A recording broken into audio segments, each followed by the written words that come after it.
Hello, my YouTube followers. Mr. LP here, back in the reading studio.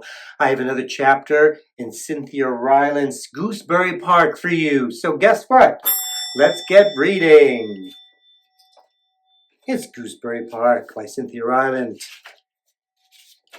Illustrated by Arthur Howard. And we've got the chapter titles and the contents right here on the first page and the second page. And the chapter for today is Chapter 10, The Wanderer.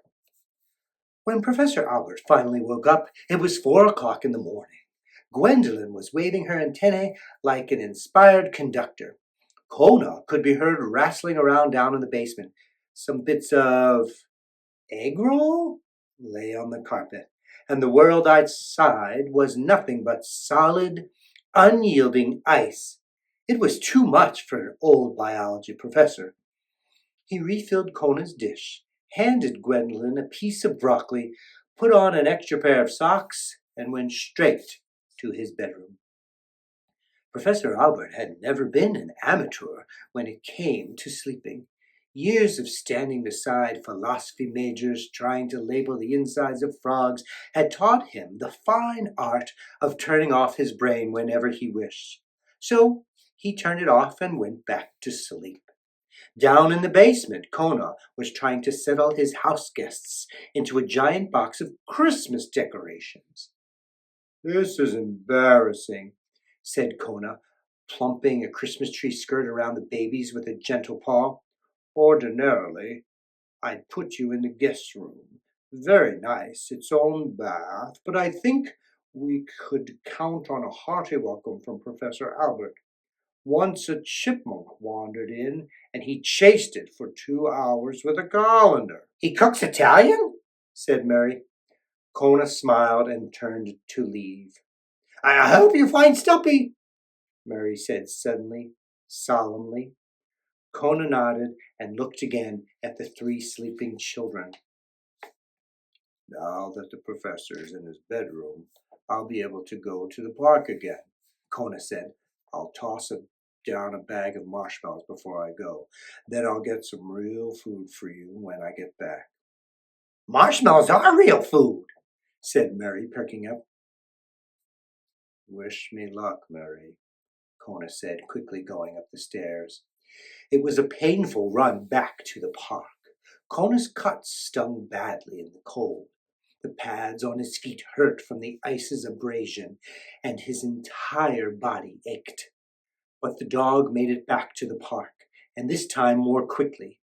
He was afraid Stumpy might be injured and hurting somewhere. There was no time to waste, thinking of his own bumps and bruises.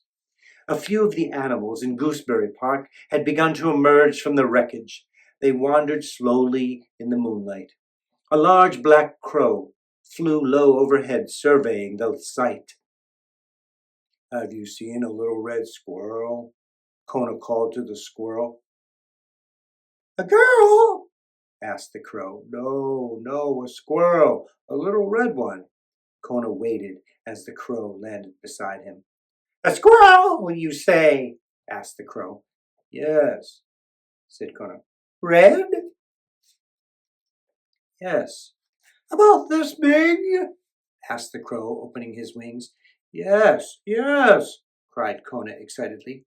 "No," said the crow. "No," repeated Kona. The crow spread his enormous wings and left. "Gwendolyn was right," Kona muttered to himself as the bird disappeared.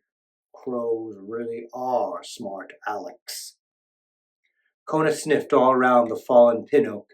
It was difficult to catch a good scent, with the ground so frozen and so much of Stumpy's home scattered.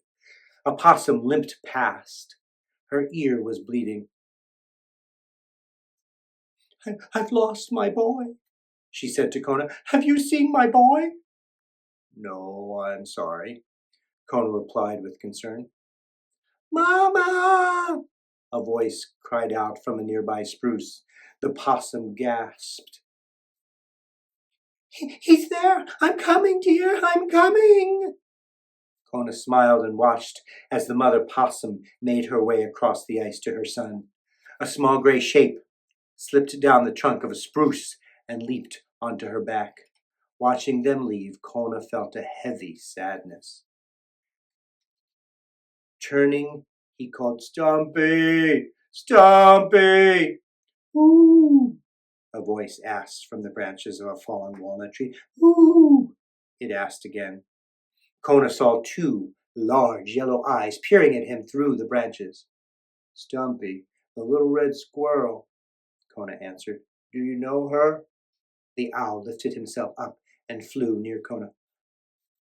"I certainly do," said the owl. "She has those babies with the strange names. What are they? Up, down, top, and bottom," Kona answered. "And Sparrow, the little girl." "Oh, yes, lovely children." The owl suddenly winced in pain. "Are you all right?" Kona asked in alarm. "Thank you. Yes, you just a twist in the neck from the fall.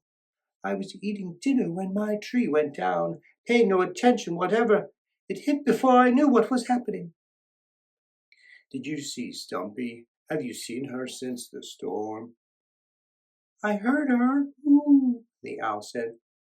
"Heard her? Where? When?" "I am not certain when," said the owl. "The evening is a bit of a blur, you know, but I heard her. She was saying, 'I have to find Paradise Lane.'" "Oh, my goodness!" exclaimed Kona. "She's looking for me, and she's completely confused. Paradise Lane is where I was born, not where I live now. Oh, my home is on Miller Street." "Oh, my," said the owl. "That is nowhere near Paradise Lane." I know," cried the dog. "If she's headed to Paradise Lane, she'll never find me. And how will I ever find her?" The owl began to shake his head. This took a while, of course. When an owl shakes his head, he first must turn it very, very slowly to the far, far left. He must then turn it very, very slowly to the far, far right. Kona was amazed as he watched. The owl winced again. Your neck?" said Kona. "Yes," said the owl. "But why did you shake your head?" asked Kona. "Because you will not be able to find her," said the owl. "But I have to. She is wandering, my boy, and no one can find a wanderer. The wanderer must first find you." Kona sighed with frustration. "Stumpy isn't very smart. She doesn't even know what a television is." "A what?" asked the owl. "Oh, never mind," Kona said grumpily. "My feet are frozen, and there are 3 babies and a bat in the Christmas ornaments, and then Professor Albert's marshmallows." "Snap out of it, son," the owl grumbled. "Go on home now. You're babbling." Kona turned to go back home. "And where are all her yogurt cups?" he said. "All the rubber bands? Did Mary say he's Italian?" The owl sat and stared as the large, weary Labrador mumbled and slipped his way across the ice, heading back to his home on Miller Street, wishing it were paradise. That's the end of chapter 10. Thanks for tuning in, and I'll read you soon.